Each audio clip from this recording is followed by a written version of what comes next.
Hello, and welcome back to Pints with Pals. It's Season 3, Episode 1. New look, new us. Wait, no, same us, just new look. We're trying something different. We get with a little bit of a widescreen so you can see how dirty my room is and everybody else's room. And you can see Jeremy's Christmas trees, right? Nope, right there.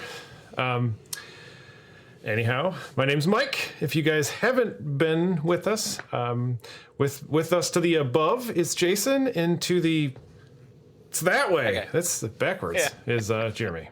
So say hi, guys. Hi, guys.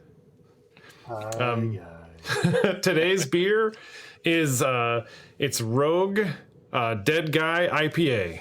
This was an accidental purchase. Yeah. Yep.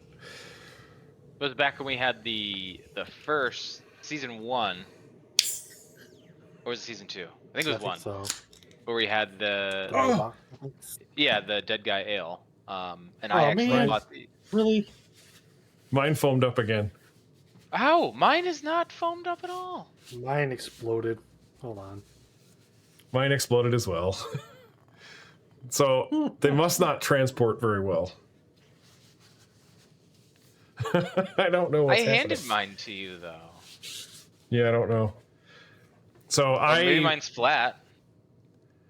No, mine's got a head. I don't. Yeah, I don't really know. I think that there's definitely something that's going on between transport and like my things. I keep mine refrigerated on their side, so I don't know if that's causing issues. Everywhere. But it's just your beers that are doing it, not anybody else's. It is true. Wait, are you transporting yours back and forth to Pittsburgh? Yeah. So I'm wondering if you're like shaking it up more, and that's kind of. But I have I don't know. I can't. I know what I'll be doing for the next week.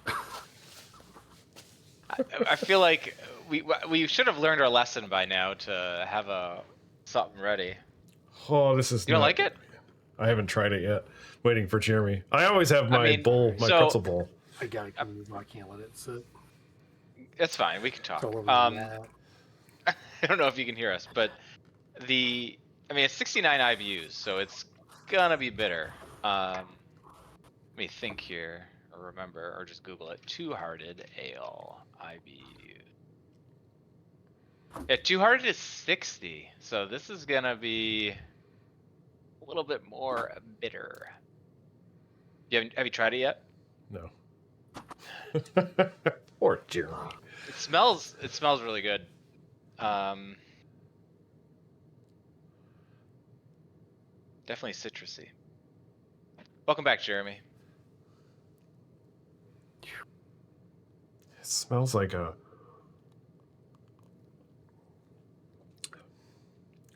I read through some of Jeremy's. What was that? What do you? Did Jeremy say yep, or did he say yuck? Oh, does that mean he likes it, or he's like? I'm torn at the moment. I'm just still cleaning up. You're still mad about the bubble over. What was I gonna say? I read through some of Jeremy provided notes on how he smells and tastes beers, so I'm trying the double nostril thing. And I don't know. Side by side, brother. Yeah. Double nostril. Well, so I can tell I'm more clogged on my right side than I am on my left side, so I can smell more. So it says it's supposed to have citra hops in it, and I don't get citra. It isn't as bitter as I was expecting it to be. Yeah. For being 69 IBUs, supposed to be, it's higher than Two-Hearted, and Two-Hearted is really bitter. I like this. I'm gonna give it a medium thumbs. I do like it. It's one of the better IPAs that I've had, but I would not order it. So it's not a full on one yet. Yeah. I don't know. I'm leaning more towards down. Oh. Down for myself, yeah. It's 7% ABV, which is like I think it's a relatively high for an IPA, but I feel like that's kind of more of like the sweet spot anymore. Yeah, right. Oh yeah, you're right. Yeah, because like I was thinking they used to. That's why they made the all day IPAs, because people were bitching about not being able to drink the flavor. Yeah. Without like just too much alcohol. Like you could have like one or two of them. I still love their logo. Yeah, I'm very drawn to their logos. Yeah, it's pretty cool. Jeremy, but you definitely got to find that balance, right, between how much grain you put in there versus how much hops. Because you put a lot of hops in there, you're just going to have just hops. So that's all you're going to taste. So you got to have a lot of grains in there to help balance that out, right? And if you don't put enough hops in with the grains, you just have sweet stuff. So it's a balancing act. Really, it's what it is at the end of the day. Excuse me.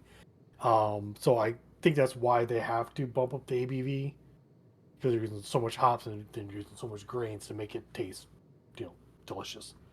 What was your question? Sorry. No, I figured it out. So on their cans, they put they put SRM, and I was like, I know we've talked about it before. The color. Yeah, the color. Yeah. So standard reference method, right? Something like that, yeah. Yeah, I mean, it's an interesting color for sure. A lot hazier than I thought it was going to be. I thought it was going to be a little clearer, honestly. Agreed. Because with Citra and Mosaic, I thought it'd be more like kind of like a West Coast IPA, which are usually a little clearer. That would make sense. They're from Oregon, but yeah, it's. They did the star thing like we saw in the other episode, but it's very difficult to see where exactly within that star it falls. Right, and then I have a hard time reading that logo. But yeah, I was trying to find that. They don't even have it on their website. It was kind of strange. I found it on their other the one beer, but this beer they don't have it on there, which was strange. But they're straight to the point brewing, from what I understand, or not straight to the point, but from what I read, it's just like you get this paragraph and this is all we're giving you. Yeah. There's nothing else. You can find out stuff except for other people like us who are trying to describe it the best we can. Of course, it's all subjective at the end of the day, right? Everyone's taste buds are slightly different. Right. Like I may taste stuff that you guys don't taste, because I get a little bit of stone fruit in here, which would probably coming from like the Mosaic hops. Which stone fruit I can't really tell you, but I definitely get like a fruity. I get piney, but I get fruity at the end. Yeah, it's getting a little bit of grapefruity. Very well carbonated, that's for sure. Do you have yours stored upright or on its side? Upright. Upright. I have mine stored on its side. I was trying to pinpoint what's causing these issues. What caused the explosion? Well, you guys have both. All the ones that I've given you have exploded for you guys, but not for me. So I don't know. And mine travel all the time, back and forth, between pit and here. Mine sat in the fridge for like 2 weeks, so it should have chilled out. Mine has been in the fridge for 2 weeks also. I can't explain it. Nor can I. I mean, I do. So mine's, I bought these cold. So maybe if you guys had them sitting out in the warm, because I've kept them cold since I've had them. Not in their fridge, but just in your basement. Fridge. They've been in the fridge? Yeah. Oh. It's probably what helped. I mean, so probably what happened, since like mine was actually just in the closet, that it probably warmed up. There may have been some yeast just reactivated. And just started going to town again, right? That's why it just geysered everywhere. But still, it's crazy that after 2 weeks of being in the fridge, it didn't settle. In the fridge? Yeah. It should have. I would think so, because it goes through a process called like cold crashing, and it usually kills off a lot of yeast. And my fridge is probably sub 40, so like maybe high 30s overall. So I mean, it should have killed it off. But I mean, whatever was built up may have been just stayed in, because like CO2 just goes into solution, right? It can't go anywhere until you release it. So. Yeah. I think mine happened when I like walked back to the like, yay, podcast! It's podcast time. Destroying your stuff. Yeah, I will say that I bought a 6-pack of this. So I've already had the other two. that were left over, and none of those blew up or anything. And I was excited for it because 3, the 2. You got a 5-pack? 6-pack. Yeah. Is the third. This is the third one of. Oh. I had 3 others. Math is hard. As Mike would say, math is hard. Yeah. Yeah. Anyway, what's going on with you guys? What are we up to? Let's start with Mike. We'll save Jeremy for the last. Well, we went to our Christmas party. Oh, you stole mine. Work. Yep, sorry. It was in downtown Ann Arbor. It's in the same place it always is. I did not feel very well today. I don't know if there's nothing. It might have been something I drank, but so it's in a basement in Ann Arbor, and they have like water that you can go up and get yourself, like a hipster bar would have, essentially. And it's just in this like big metal like reservoir, and like it tasted gross to me. Like it tasted like they hadn't washed that thing in forever. It was like, it kind of reminded me of like the smell you get when you have like a washcloth that they just like sit on the thing and then don't rinse out, like the mildewy, musty smell. So like, man, I was like, I left there and I was just like, I don't feel good. And it was not awesome. But I tried some beers. I didn't drink very much beer. I had a couple of bourbons because it was, if the boss is buying, I'm going to try the stuff that I've never had before. And the expensive stuff. Yeah. They were good. I would never buy them myself, but they were decent. Yeah, they had I had the cream ale and I had the pills. Cream ale was super hot. Like I smelled it, I'm like, oh, it doesn't smell like cream ale. It tasted hoppier than this does. Yeah, and then I sipped it, and I'm like, I'm not sure this is actually. Maybe he poured me the wrong drink. But then I got like a sample later. So. Yeah, I got a sample later from Mike, and he's like, oh, this is a weird cream ale. And even some other people said it was weird. So I don't know. Maybe I just don't know what a cream ale tastes like. That one was okay because I couldn't tell if it was cream ale. And then the pills was really good. But otherwise, yeah. What? That's it. That's all that I've been doing. Yes. That's all you got? Yeah. Jeremy. That's all you got. That's all You're up. I know. So, December 13th, I had a homebrew meeting. So that was exciting. So what made it so exciting was it was the homebrew competition. And there was 29 entries in a slew of different categories. You had one category was like hops. Actually, I can pull it up real quick. Not hops. It was like porter stouts and imperial stouts, and you had like smoked beers with let's see. It was called Amber Multi-European beers, which usually smoked beers go in there as well too. You also had like the Belgian strong category, saison category, the Czech category. You had seltzers, and you had like anything that goes. So what I made an American stout. And I figured there weren't going to be that many entries in that one. Well, I had the most. There was 6 other individuals in that one. I was like, I lost. There's no way. I just lost. So I remember talking to my wife on the way out there. We were chit-chatting about something. And she's like, oh, you're going to be late. I was like, I ain't worried about it. I ain't going to win anyways. So I get there and, chit-chatting with the owner of the brewery. Go upstairs with what the whole crowd was and sit there. We were just chit-chatting. Me and my one buddy were talking about, like, different hops and all that kind of crazy crap and most homebrewers talk about. And then the president was like, oh, we're going to start a little bit early. And he's sitting there, he's got his glasses on, trying to read. He's like, Jeffrey Lincoln? I was like, you mean Jeremy Lincoln? That's me. He's like, yeah, you won first prize. Nice. I was like, oh, cool. for like the American Stout. I was like, wow, that's just like shocking because I thought maybe he would just do like a roll call or whatever. I didn't understand what he was doing. So yeah, so I won. I was like super shocked because the guy I was talking to, he entered a porter and he said like it's the best porter he's ever made. It's really good, and he's been brewing for like 7+ years. This, that, and the other. I'm like going, and I've had his stuff. His stuff blows mine out of the park.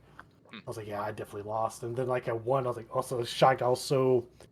It was like I had a list of things to do this year, and not winning wasn't Yeah. on there, but like entering more homebrew competitions was on there, and it'd be like the last of the year. So I won. Like I said, it's pretty neat because on one side it says first place, and the other side it's like a little different little symbol to it. So one thing I told a few people at the homebrew club was like, so now I feel validated. Mm-hmm. Like I actually know what I'm doing. Like then that's what I want. I want that feedback. I want people to. I like when they say it tastes good. I'm like, cool, it tastes good, but like, what's wrong? What tastes off? What tastes funky? What could have done differently? Like, I'm always sharing my recipes. Like, this is a recipe I made. And they're like, oh, I never thought about making it that way or whatever. I was like, okay, but is it good? Is it bad? Like, I mean, I need that feedback. So I think now I probably will start getting that more of that feedback that I want, and I'll just keep entering more competitions and stuff like that. Any questions about it? I don't know. I can go on for a while, but Well, now you can put it like in that background behind you. Yeah. You just have to hang your little hang it up right like there. your little trophies, yeah, or on the wood wall, depending on. There's a lot of space on that wood wall. Oh, well, it's only for closets. What's for closets? The wood. It's wood right here. It's little slats. So what? Your recipe? Did you like it? Did you think it was the best thing you've ever made, or the best of all of the stouts? So I never had a plain stout. Every stout I've ever had has always been altered with something. It's either a coffee stout, oatmeal stout, a pastry stout, a barrel aged stout. Like I don't know what a true American stout tastes like. So I looked at a bunch of different recipes, and I kept playing with the calculator that I have, and I was like, I settled on one. The grain bill is really not that complicated, but I mean, it turned out really, really good. I really enjoyed it. Like it's just what I think a stout should be. Like it has like a hint of coffee and a hint of chocolate, but it has body. Crisp. I think you said it was crisp because it was good. a little bit lower ABV. Crisp, yeah. Yep, that was good. I mean, it's really, really good for what it is. So now that I know what American stout should taste like, when I actually come across one, I can actually I feel like I can judge it better because I feel good judging all the other ones I just said because I drink so many of them. So like I said, mine doesn't lean heavy on chocolate, doesn't lean heavy on coffee. It's just you get little subtle hints of it. It's really good. The head stays for a long time, which I was actually kind of shocked. Most of the time, my beer, the heads just go flat after, I don't know, 10 seconds or 30 seconds or so. This lasts quite a while. You mean after you pour it, but yeah, into your glass, or like? Yeah. Oh, cool. Mm-hmm. So how did you transport it? Yeah. Did you transport it in a growler or did you bottle it? So to most competitions, you have to put it into a 12-ounce bottle, and you have to submit 2. Typically, sometimes you do 4 if there are more judges. So I did 2. Sadly, we only had 2 judges. The other ones couldn't do it because they had to work that evening. I think there were supposed to be 3 or 4 total. But I'd still be kind of curious what they would have scored on mine as well. I do have the score sheet somewhere. They actually listed there's 6 different categories, I believe, if I remember correctly, and they're all weighted 10 out of 10, 5 out of whatever. So you have characteristics, taste, flavor, body, carbonation, appearance, all that kind of stuff. So they judge on all that, and then you get a score, a total score overall. I should have brought those with me. I could have read some of them off. So nobody really had anything really negative to say. Like they both said, it was pretty much it was an excellent representation of what American stout should be. I'm bastardizing exactly what they said, but it was pretty close to what they said. That's right. So I think the word you're looking for is paraphrasing. Bastardizing, paraphrasing. Yeah. So you didn't get to try the guy that. Yeah, no. So everyone had an extra bottle left over, so we got to share everyone's bottle. So I did try the other gentleman's porter, and his porter was phenomenal. And then, so when I looked at his scores and looked at my scores, like I only won by 2 points, and it wasn't much. I mean, 2 points is, not a lot, but he won like in the smoke beer. His smoke beer was really good. I'm not a huge smoke beer, but his was really tasty. But it was good to taste everyone else's that they entered. One had what was it? A lemon zest and lemon head hop saison. That was really good. That was really tasty. It's a blind taste, right? They don't know who submitted what. Yeah, no, I have no idea. So you go to Google Forms, you put in a code. So yeah, I put in my code, and I have to put in what the beer category is on there. So it's like 20A was, yeah, it says 20A is mine, and so I put that on the bottles and I just submit them in. Yep. Cool. That's awesome. Yeah. Very cool. Good times. It was a blast. So, so you said was the porter in your same category? Mm-hmm. Yep. So your category wasn't porters and imperial stouts. Oh, wow. Yeah. It wasn't just American stout. It was all of the above. Yeah. That's kind of cool. Mm-hmm. That's awesome. So I picked the American stout because I've never had it. I like making beers I never had.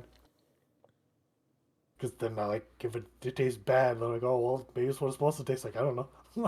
Yeah, that was what you said, or the original bitters in your hop water. Like, I feel like you've done it a few times. Oh, gosh. Yeah. Ordinary bitters. That was ordinary. Sorry. One. Yeah, I'll never do that one again. Yeah, never do that one again.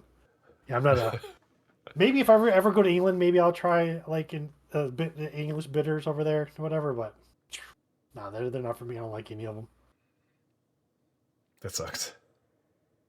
Yeah, that's all right. It would be hard. I feel like you spend a lot of time and money figuring out like what kind of beer to make, and then if it turns out or it doesn't turn out, or it like you can not tie off a bag, or you can let your heat get away from you a little bit too much during the middle of the process, and it just kind of funks the whole thing. And it's like, cool, well, there was like $70 to $100 I just wasted.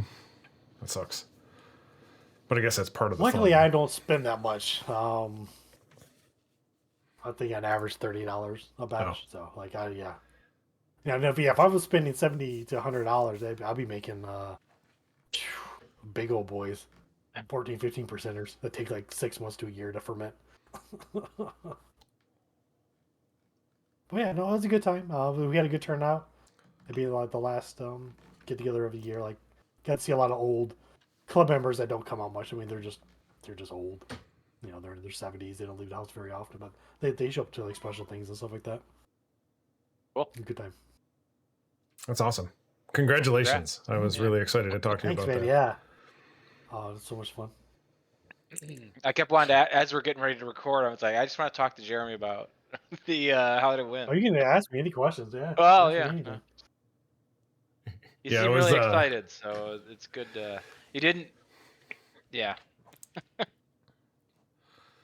I was really worried about asking. Because I feel like the one time when you're like, I came in third, and I'm like, oh, that's not bad. Of 3. And I'm like, oh, 3.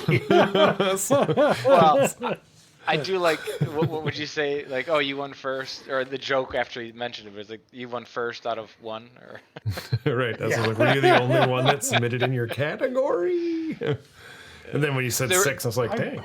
Yeah, that's. I thought it was all American hot or American stouts too. I thought everybody had to make the same thing. So I'm impressed even more so that you won against 6 of us and 1. So that was quite a few in my book. I even got a $25 gift card for the brewery as well.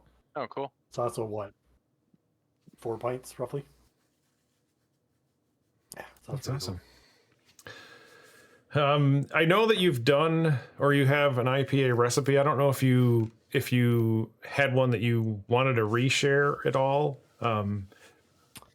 for this. I just kegged I'm calling it the Grinch IPA.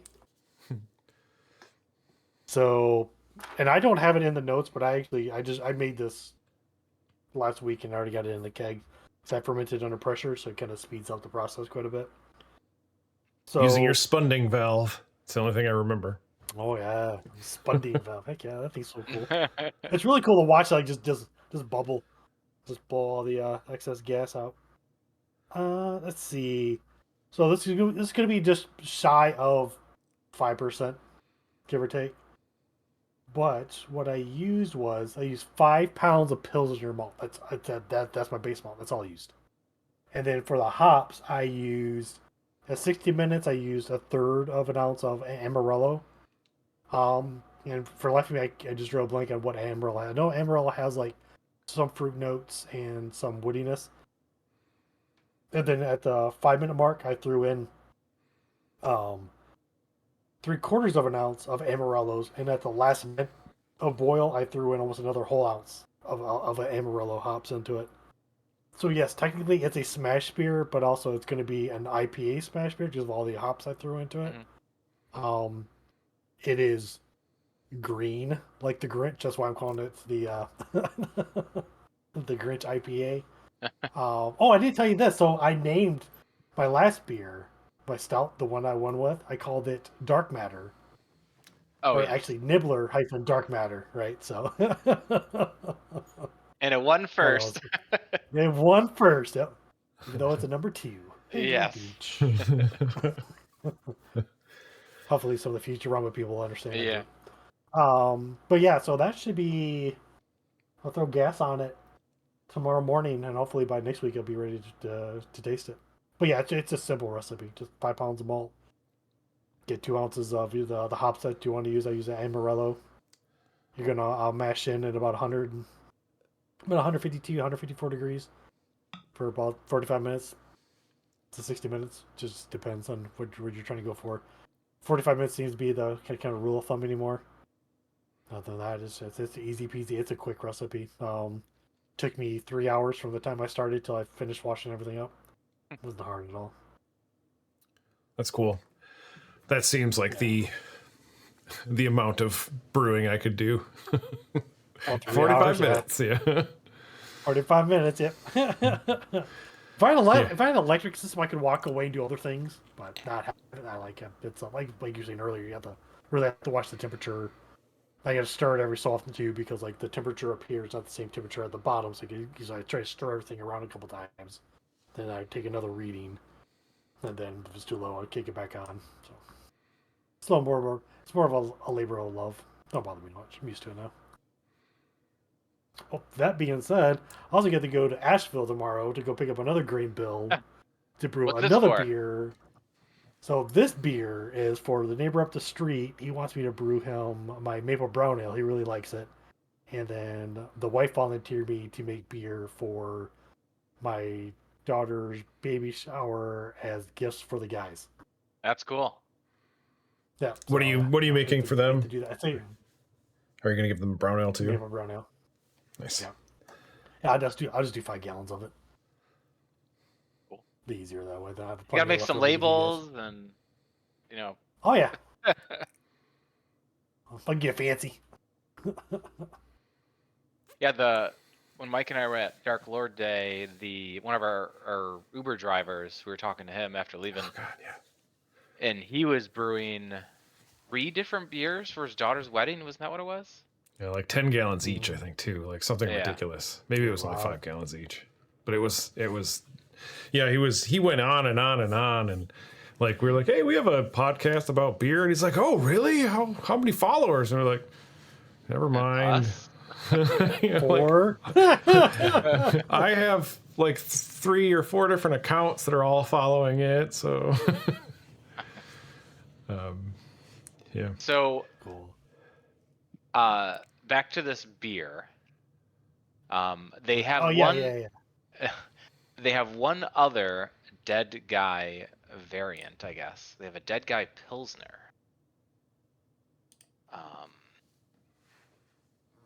It says year round, but I've never seen it. It's a white can. I feel like I've seen it. They must have it at Total Pale golden color, subtle hop bitterness, and crisp, refreshing finish. So I feel like maybe season 4 we should try and do this, since we have done one of the dead guys every season.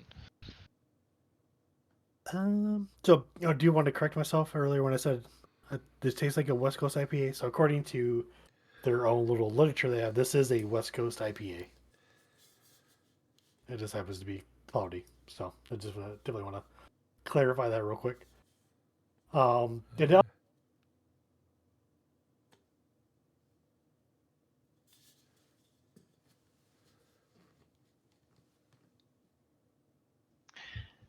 Well, I unmuted this. Yeah. Sorry about that. After these messages, technical difficulties. Maybe it's coming back. Might be coming back. Well, mine's still picking up both, so this is fine. But what I was going to say, I found out one of my homebrew club members, if he discovered us by chance, he's been listening to us. And I looked at our numbers. I'm like, going, still says 33 subs. How come you're not following us? And he was like, well, I don't have a Gmail account. I don't want to get involved in all that kind of stuff. I'm like, that's fine. Just go ahead and listen then. But we're on Spotify too, so you can, if you have a Spotify account, follow us on there. I think we should probably wrap it up for really solid piece of technology. This is the first episode of season 3, so hopefully you guys enjoyed it. If you're a new listener, don't forget to hit that subscribe button. It's down there somewhere, like a little thing. You can click the bell icon. I've never done that. Everywhere. I think that's Depends on where you're listening to us at. But don't forget to have a pint with your pals. And as always, please drink responsibly. And yes, like, comment, subscribe. Let us know what we should drink next. Discord. Yeah, join the Discord if it's still up. Cheers. Cheers. Salut.